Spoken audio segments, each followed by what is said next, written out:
అలస్కాలో August 15న Putin Trump భేటీ ఉండనుంది. తర్వాత Putin and Zelensky కూడా చర్చలు జరిగేలా చూస్తాను వాళ్ళిద్దరి మధ్య అంటున్నారు. అయితే ఈ భేటీ ఎటువంటి ప్రాధాన్యత సంతరించుకోనుంది? యుద్ధాన్ని ఆపే దిశగానే పుతిన్ అండ్ ట్రంప్ చర్చలు జరగబోతున్నాయా? ఎలా? జెలెన్స్కీ చూసేదేమన్నా ఆయన పిలవలేదు.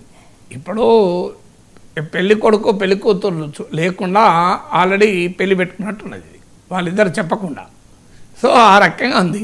ఇప్పుడు యుద్ధం జరుగుతున్న యూరోప్ గడ్డ పైన యూరోపియన్ దేశాలకు ఈ చర్చల్లో భాగస్వామి కాదు. మీకు ఈ సమావేశం జరుగుతున్నది ఉక్రెయిన్పై యుద్ధం పైన చర్చించడానికి. ఉక్రెయిన్ ప్రెసిడెంట్ జెలెన్స్కీకి ఇందులో పాత్రే లేదు. ఇప్పుడు అలాస్కాలో జరిగే మీటింగ్లో Ukraine is not invited, Europe is not invited.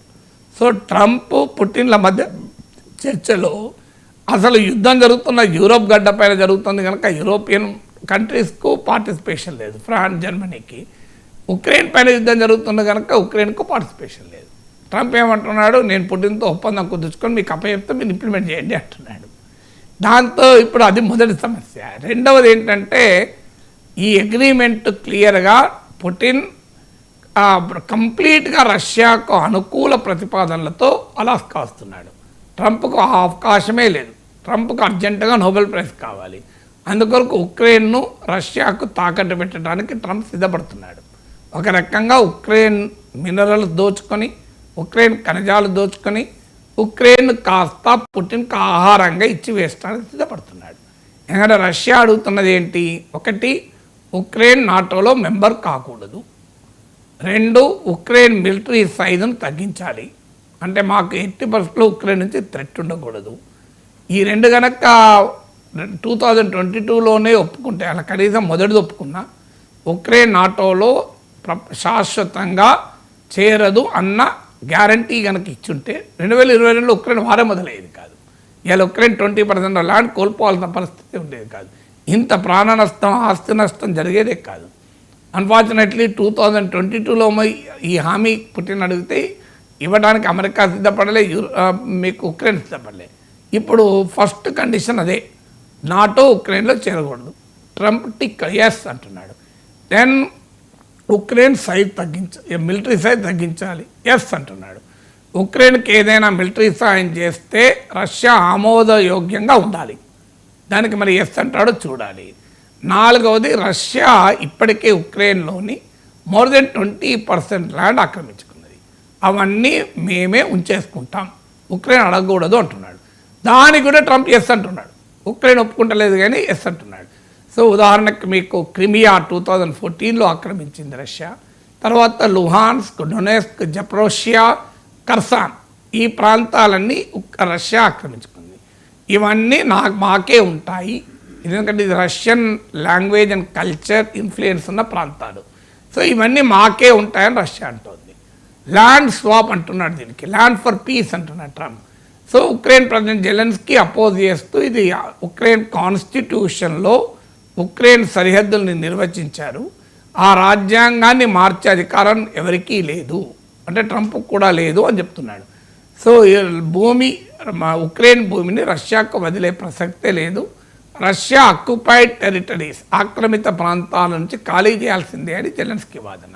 Trump దానికి ఏమంటున్నాడంటే, యుద్ధం మొదలు పెట్టేటప్పుడు రాజ్యాంగంలో ఉందని మొదలు పెట్టాడా జెలెన్స్కీ అని అంటున్నాడు. కాన్స్టిట్యూషన్లో వారిది ఏమైనా ఉందా అని అడిగాడు. అంటే క్లియర్గా ల్యాండ్ ఒప్పుకోవాల్సిందే అనేది ట్రంప్ వాదన. దీనికి ఉక్రెయిన్ అంగీకరించలేదు, యూరోప్ అంగీకరించలేదు. వాళ్ళకి ఇంకో గతి లేకుండా చేద్దామన్నది ట్రంప్ వాదన. ఇది ఒప్పందం, నీ ఇష్టం ఉంటే సంతకం పెట్టు, లేదంటే నేను యుద్ధానికి సహాయం చేయను, మీ సావు మీరు సావండి అంటారు ట్రంప్. సో అంటే ఉక్రెయిన్ అమెరికాపై ఆశలు పెట్టుకొని రష్యాతో యుద్ధం దిగినందుకు ఇవాళ పరిస్థితి అది. మనము అమెరికాతో ఆశలు పెట్టుకున్నాం కదా పాకిస్తాన్ పై యుద్ధంలో సహకరిస్తుందని. ఫార్చునేట్లీ మనం కూడా బలమైన దేశం కనుక బతికిపోయాం. కానీ అమెరికా ఇవాళ ఎటువైపు ఉంది? పాకిస్తాన్ వైపు ఉంది. సో ఏం జరుగుతుందో అనేది బలమైన దేశంతో ఇంకో దేశంపై ఆధారపడి, అందులో అమెరికాతో ఆధారపడి యుద్ధం చేస్తే ఏం జరుగుతుందో ఉక్రెయిన్ అనుభవం కళ్ళ ముందు పెడుతోంది. సో ఉక్రెయిన్ మరి ఒప్పుకోక తప్పదా ల్యాండ్ ఇవ్వటానికి చూడాలి. తర్వాత నెక్స్ట్ శాంక్షన్స్ అన్నీ ఎత్తివేయాలన్నది రష్యా నెక్స్ట్ కండిషన్.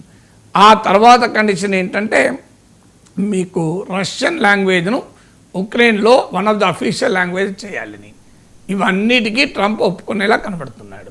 అదనంగా కర్సాన్ అండ్ జప్రోషియా ప్రాంతాల్లో కొన్నింటిని ఉక్రెయిన్కి ఇవ్వాలి అనేది ప్రతిపాదన. అంటే 95% రష్యా తీసుకొని 5% ఉక్రెయిన్కి ఇచ్చి ల్యాండ్ స్వాప్ అని చెప్పి సరిహద్దుల్ని రీడ్రా చేసి, ఆధునిక ప్రపంచ చరిత్రలో ఇంత భీకరంగా సరిహద్దుల్ని రీడ్రా చేసిన మొదటి ఉదాహరణ.